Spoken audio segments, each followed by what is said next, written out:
Dear students, welcome to the English YouTuber. In today's video, we are going to discuss the important extracts from Julius Caesar Act 3. So, this video contains only the important extracts from Act 3 because Act 3 in itself has a lot of important extracts that could appear in the board exam. So there will be another video that will be uploaded on Act 4 and 5, but here the main focus is Act 3. So I have mentioned the extracts. I've also formulated few questions and I've also discussed the answer. So I want you to be extremely thorough with this act. So make sure you watch this video until the end before your board exam and don't forget to share it with your friends. I hope you're ready. Let's begin. So the first important extract is that of Caesar, where he says, I could be well moved if I were as you. If I could pray to move, prayers would move me. But I am constant as the northern star. So this extract is really important. There's a good chance this could come in your examination. So before we go into these questions, can you remember when this was spoken by Caesar? First, Metellus Cimber, he throws himself before Caesar and pleads and appeals to Caesar to repeal the order that his brother be not banished and brought back to Rome. After that, Brutus also tries and tells Caesar, Caesar, I kiss your hand not in flattery, but I ask you to repeal Publius Cimber's banishment immediately. After that, Cassius also says, I fall to your feet to beg you to restore Publius Cimber to citizenship. And when everyone is trying to beg to him, Caesar says, no, I am constant like the northern star. Okay. So the first question, why does Caesar say he's constant like the northern star? And how does he prove that he is different from others? So we are going to discuss both these questions of why Caesar says he's constant like the northern star and how he is different from all the others. So Caesar says, I am constant just like the northern star, who has a very fixed and unchanging nature. So the northern star is the only star that is constant or fixed and has an unchanging nature. He says that the northern star has no equal in the sky. The sky is filled with countless stars which are all made up of fire and shine, but there is only one that holds its place. So he is comparing himself to the northern star and saying there is no one as equal to me and there is only one that holds its place. Similarly, Caesar says, the world is populated with a lot of men who are made up of flesh and blood and they can easily be swayed or persuaded. But there is only one who is unassailable, who holds his rank, who is unshaked of motion, and that is me. So, what is Caesar saying? That he is unshakable and unwavering. He cannot be persuaded in changing his decision. So, this is how he compares himself to the northern star and also says how he is different to others. So, if you want to go through this once again, please pause the video. I have written it in bullet points so that you can remember it easily. So, shall we move forward? The next question, who stabs Caesar first? And what are his last words before he died? And why does he say that? So we all know this is very, very important. So who stabs Caesar first? It is Casca who stabs Caesar first. And what does Casca say? Speak hands for me. That is what Casca says. He's the first person to stab Caesar. And what does Caesar say? What are his last words? Et tu, Brute? You too, Brutus. So, why does he say that? I have written it here. So, Caesar was feeling shocked and he was feeling the betrayal by a trusted friend. So, he was in disbelief and he had deep disappointment that someone who was so close to him had betrayed him. So he's feeling shock as well as betrayal by a trusted friend. That is why he says, Et tu, Brute, you too, you are also among them. So, moving to the next extract that is important from Act 3, Scene 1. So, this is the part that comes before the one that we discussed, where Metellicimber approaches Caesar and says, Most high, most mighty, and most puissant Caesar, Metellicimber throws before thy seat an humble heart, and he kneels.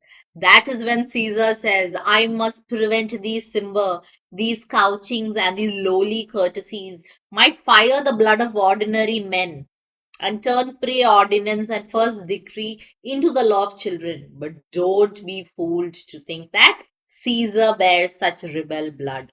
So this is again an important part where Caesar says that he is different from others and that he is not like ordinary men and he is not going to fall for flattery and these humble gestures and bows that Cimber is showing. So the first question that could come is, why is Metellicimber bowing and offering the petition to Caesar? So Metellicimber is appealing to Caesar. Why is he appealing to Caesar?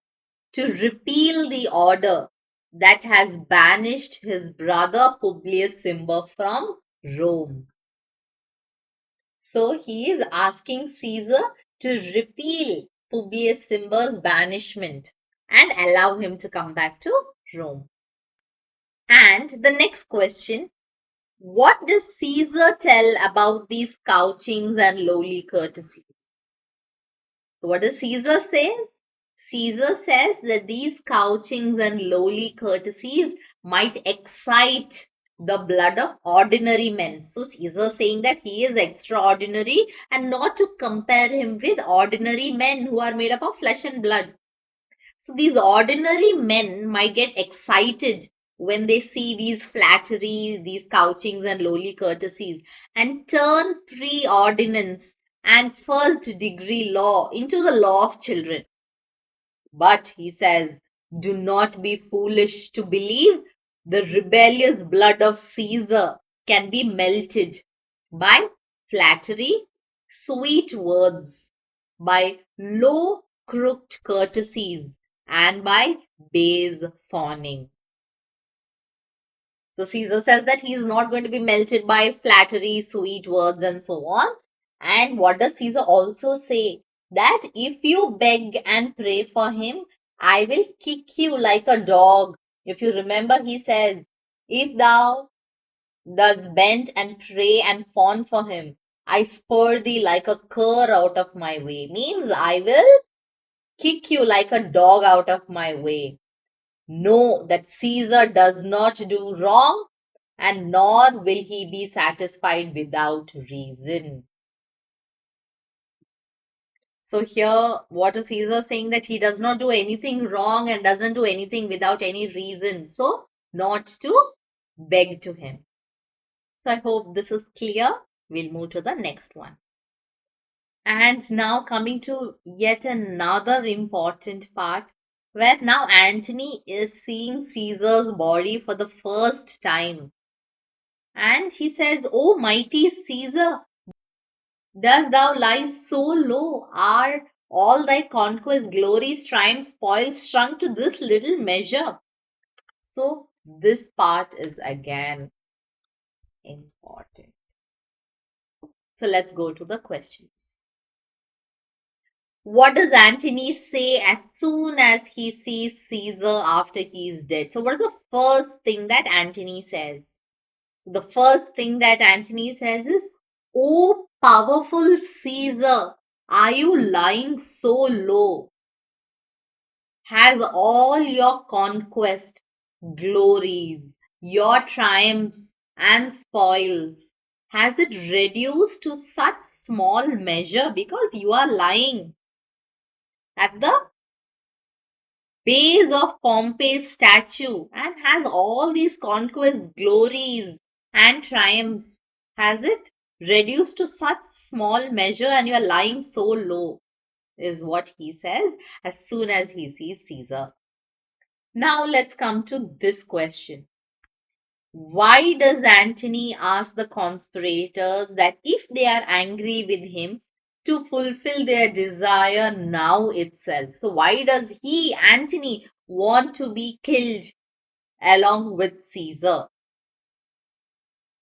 So, Antony says, if I also have to be killed, there is no hour as fitting as the hour of Caesar's death. So, he says that there is no hour that is more apt to die than the hour of Caesar's death. There is no instrument, so here it is a sword. There is no instrument as valuable as the sword that has been made richer with the most noble blood. And there is no place that will please him so much as beside Caesar and by the hands of the conspirators who have killed Caesar. So he's saying that even if I also have to die, as he says, I don't know, gentlemen, what's your plan and who else needs to be killed? Who else is of high rank? He says, if it is me, then kill me now. So he says, right, I beg you, if you are angry with me, while your hands are still purple and reeking with the blood of Caesar, fulfill your desire. Live 1,000 years. I will not find myself so eager to die. So even if I live for 1,000 years, I don't think I will find such an apt time to die than now. So I made these illustrations, little illustrations for you to remember, because even if this question comes, you can imagine, okay, so there was a clock that was made, there was an instrument, a sword, and a place. So you can recall your answers that way. Now moving to the next question. Why does Brutus say that we are Caesar's friends and that they have actually helped Caesar by killing him? So why does Brutus say that? So if you can recall, in the scene, Brutus says, "We all know that we will die one day. It is only a matter of time and prolonging our days with what we are concerned about." So it's just about prolonging our days. We are all going to die someday. That is when Cassius says, "The man who shortens his life by cutting off 20 years of life cuts off so many years of fearing death." So from here you can write your answer. When Cassius says that the man who shortens his life by cutting off 20 years of his life cuts off many years of fearing death. That is when Brutus says, then death is a benefit. And we are Caesar's friends who have abridged his time fearing death. So we have actually done Caesar a favor because we have reduced his time of fearing death. I hope this answer is clear. Now coming to this question. Under what condition does Antony agree to come and meet the conspirators? So if you remember, he had sent his servant. So under what conditions does Antony agree to come and meet? So the first condition was if Brutus vouches that Antony can safely come to him, because Antony is also scared that he could also be killed by the conspirators. So the first thing is if Brutus vouches safe that Antony will not be murdered and he can come safely. The second is to convince him the reason why Caesar deserved to die. So if Brutus would give him the reason and convince him. If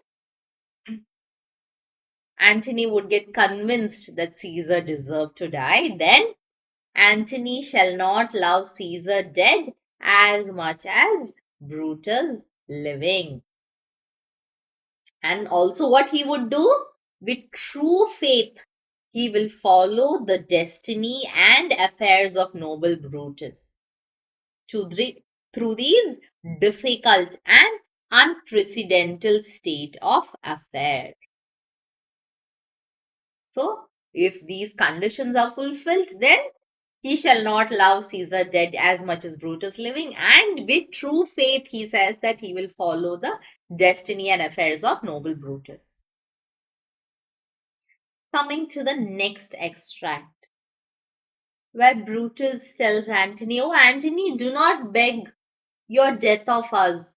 Though now we must appear bloody and cruel, as by our hands and this present act, you see that we have only done our duty. Our hearts, you do not see our hearts, they are pitiful." So let's see the questions. So Brutus says that we may appear bloody as by their hands. Now, what have they done to their hands that make them appear bloody? Okay. So if you remember before, as soon as they killed Caesar, they bathed their hands in Caesar's blood up to their elbows. And they besmeared their swords with blood. And they said that they would wave the swords above their head and cry, "Peace, freedom, and liberty" in the marketplace. So this is why their hands appeared bloody. Next question. What does Brutus say that Antony does not see? And how have their arms acted? So Brutus says that Antony only sees their hands and not their heart. So what does Brutus says about their heart? He says that their hearts are pitiful. And so they say that their hearts are pitiful for the general wrong that has been done to Rome. And what does Brutus say? As fire drives out fire, so pity drives out pity. So he's saying that just like how a large fire drives out or extinguishes a smaller one, the general pity for the citizens of Rome who would have been wronged if Caesar became the king, drove them to commit the act. So their pity for the general wrong of Rome was more powerful than their pity for Caesar, their friend. And what does he also say? Our arms have not acted out of malice. And Brutus says that our heart welcome you with kind love, good thoughts, and reverence. So, Brutus tells Antony that you only see our arms, that is besmeared with blood, but you do not see our heart, that is pitiful. So, this is what Brutus says. So, I hope this is like a good revision for you, isn't it? Okay, now coming to yet another extract where Antony says, "My credit now stands on slippery ground." This portion. Now, let's go to this part. Who says my credit now stands on slippery ground? And they may consider him in one of the two ways. How? So, these words are mentioned by Antony, and he says that his reputation now stands on slippery ground because the conspirators might consider him either to be a coward or a flatterer. And in the extract, Antony says that if Caesar's spirit look down, it will grieve more than his death. So, why would Caesar's spirit look down and grieve more than his death? Do you know the answer? So Antony says that Caesar's spirit, if it looks down, it will grieve more than his own death when he sees Antony making peace with his enemies and shaking the bloody hands of his foes. Foes also means enemies. So Caesar's spirit will feel really sad when Antony is seen making peace with his enemies and shaking hands, the bloody hands of his foes. The next question: what all does Antony say that the enemies of Caesar shall say this, and then in a friend it is cold modesty? So, if you remember, Antony says a lot of things, and then he says the enemies of Caesar shall say this. In a friend it is cold modesty. So, what are all the things that Antony says? So, what does Antony says? First, he says that Caesar was trapped. Then he says, "O brave heart, here you fell." And he's calling the conspirators hunters. And he says, "Here your hunters stand, stained by the blood of your slaughter." Then Antony uses metaphor. And what does he say? That Caesar was once comfortable and he was extremely powerful in this world. And Antony compares the world to a forest and Caesar to be a deer that was roaming freely in the forest. So Caesar was ruling around the world freely and powerfully, but only to be struck down by many princes. So they say that these conspirators, he's comparing the conspirators to princes. So many of these princes came and they hunted down the deer and killed him. That is why he says, "How like a deer struck by many princes, you lie here." And that is when Antony says, "Pardon me, Cassius, the enemies of Caesar shall say this." Then in a friend it is cold modesty. Then after all these conspirators leave, Antony, when he's alone with Caesar, he says, "Oh, pardon me, thou bleeding piece of earth, that I am gentle and meek with these butchers." And he says these lines. So this part is also again important. So the first question: why does Antony beg for forgiveness as soon as the conspirators leave? So, like I already read, Antony begs forgiveness for being meek and gentle with his murderers.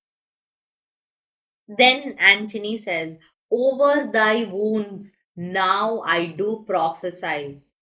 So, I do prophecy. So, what does he prophesy? So, what is the prophecy that Mark Antony tells over the wounds of Caesar?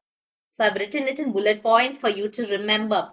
But the first thing, so the first prophecy itself is a curse. So, he says, "Curse shall fall on the limbs of men." So first itself, he's cursing. He's really furious because they butchered Caesar. So, first is, "Curse shall fall on the limbs of men."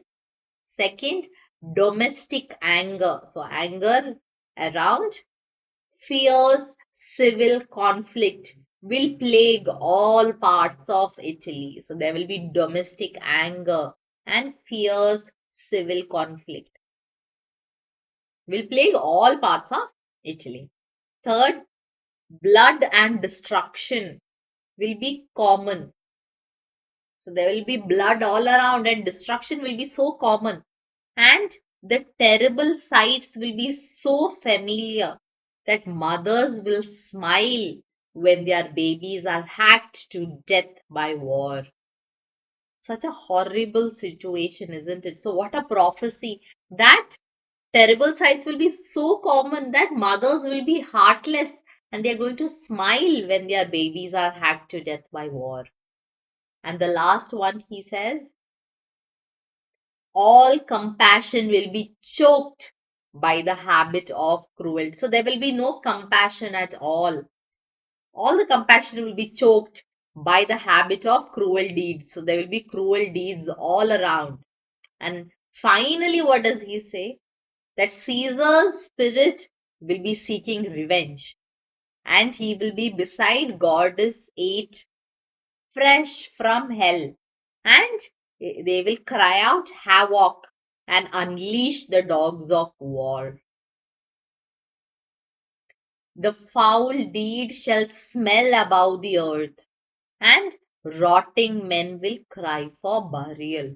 So these are the 5 points or the prophecies that Mark Antony gives that is going to happen in Rome. Is it clear?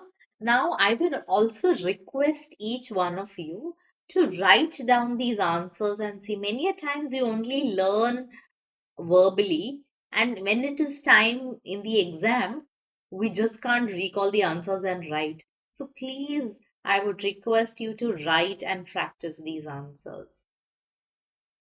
Now, coming to the next question. Under what condition does Brutus allow Mark Antony to speak in the pulpit?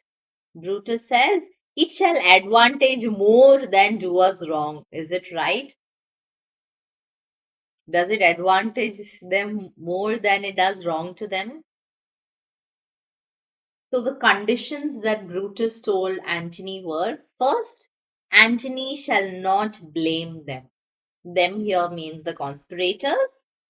The second point is that he can speak all good that he can think of Caesar. The third is make it clear that Antony speaks to the crowd with the permission of the conspirators. And fourth, that Antony has to speak in the same pulpit after Brutus has spoken. So Brutus tells Cassius that it shall be advantageous to us more than a disadvantage or a drawback, or more than do them wrong. But is that true? Absolutely not. What does Mark Antony do? His speech incited the crowd, who were hesitant and confused, and they became furious and vengeful. And it led to a mob riot, and they wanted to kill the conspirators.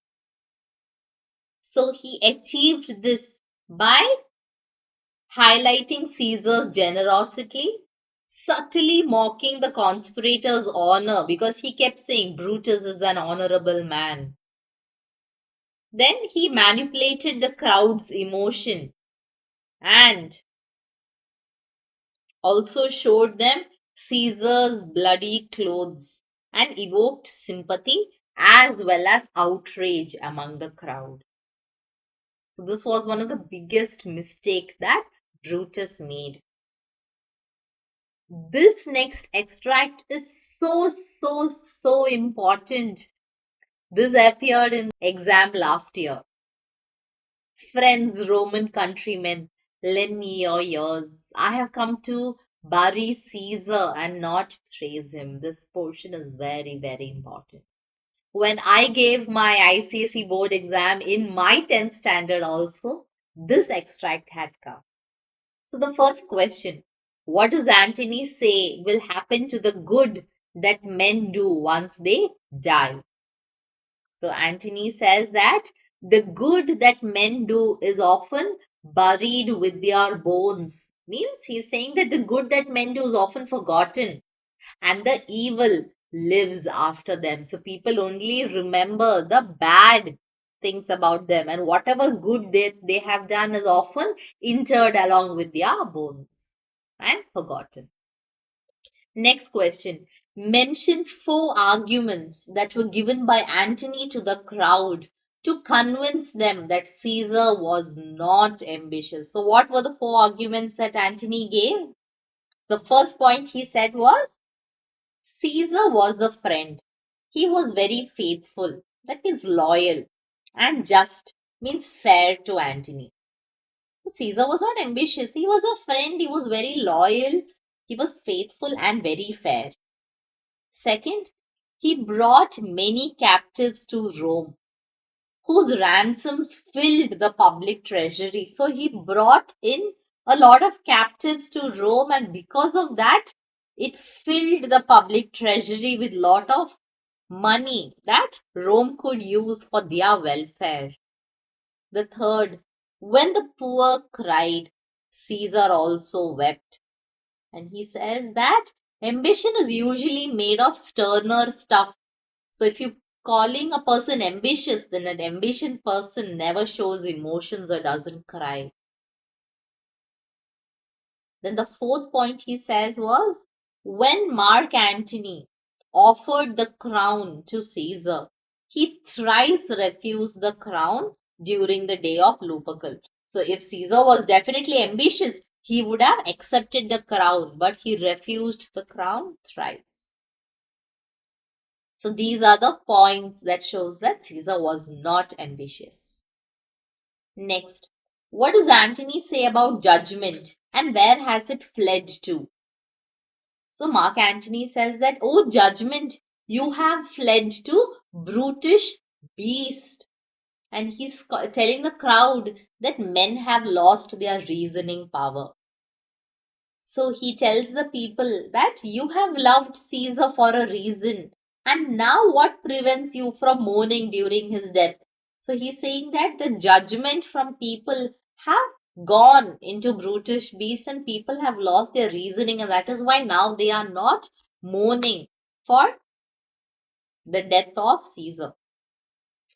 This is the extract where Brutus first addresses the crowd in the marketplace. So he says, Roman countrymen and lovers, hear me for my cause, and be silent that you may hear. Believe me for my honor, and have respect to my honor that you may believe. So this is yet another important part. Though as not as important as the one Antony speaks, but still.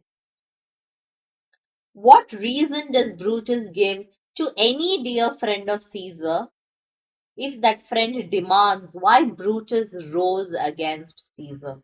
This is important. That he is giving the reason of why he rose against Caesar in spite of Caesar being a dear friend. So the first thing Brutus says that is Brutus's love for Caesar was no less than a friend. So he loved Caesar just like a friend.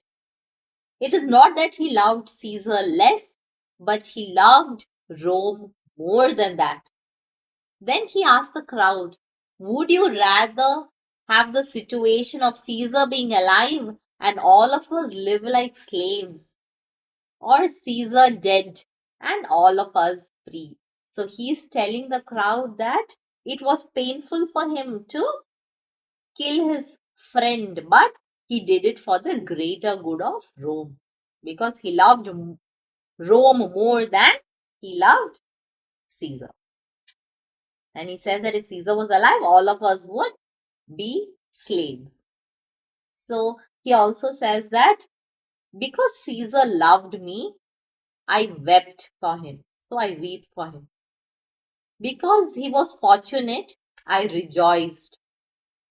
He was valiant, I honored him. But when he was ambitious, I killed him. So for his love, I shed tears. For his fortune, I have joy for it. For his valor, I honor him. But for his ambition, there is death. So this is the justification that Brutus gives. Next question, were the crowd satisfied after Brutus's explanation? Prove it. Okay, so the crowd was definitely satisfied after listening to Brutus's speech because they praised Brutus. Now let's see what all the crowd has to say. So first, when Brutus says that, have I offended anyone? So the crowd says that Brutus hasn't offended anyone. The first point. Then the crowd says, let's carry him with triumph to his home. Give him a statue along with his ancestors. Then one of the person in the crowd says, let him be Caesar, let him be the ruler, the king. Another one says, Caesar's better qualities exist in Brutus and we will crown him. We will bring him to his house with shouts and celebrations. So the crowd is totally praising Brutus and they wants to honor him like a king, give him a statue and take him home with shouts and celebrations. And when Antony started his speech, people says he better not say anything bad about Brutus. So this was the reaction of the crowd after Brutus's speech. So mention the change in the crowd's behavior after Brutus's speech and then Antony's. So we already know the crowd's reaction after Brutus's speech, where they were impressed by Brutus, they were satisfied by his reasoning, and they wanted to name him the next king. But let's see what happens after Antony's speech. So the crowd after Antony's speech called the same conspirators traitors, villains, and murderers. They wanted to seek revenge by burning and setting them on fire.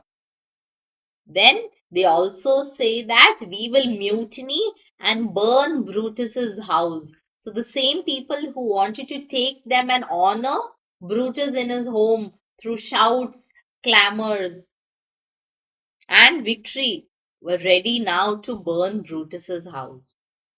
Then they say we will burn Caesar's body in the holy place and use the same fire to set the traitor's house on fire. So this was the change in the crowd after Antony's speech. This shows how fickle minded the crowd were and how they could easily be turned against Brutus and the other conspirators. Now, coming to the last extract. This was the most unkindest cut of all, for which, when the noble Caesar saw him stab, ingratitude more stronger than traitor's arm quite vanquished him. This part. So let's go to the first question. Who did the most unkindest cut of all according to Antony, and how did Caesar feel? So we all know that Antony says that Brutus did the most unkindest cut of all. Why? Because Antony says that Brutus was Caesar's angel and Caesar loved him dearly. But when Caesar saw Brutus stab, ingratitude, which was more powerful than the traitor's arm, completely conquered him and Caesar's mighty heart burst. This was what Caesar felt after he saw Brutus stabbing him. Next is an important question. Mention the irony in Antony's speech that he mentions about stirring people to a sudden flood of mutiny. So, what is the irony in Antony's speech? So, the irony in Antony's speech is Antony says, let me not stir you up, means let me not manipulate you to a sudden flood of mutiny. I have not come here to steal away your heart. So, what is Antony saying? That I'm not going to stir you or manipulate you to mutiny. And that is exactly what he did. He says, I am not an orator like Brutus, but I am just a plain, blunt man.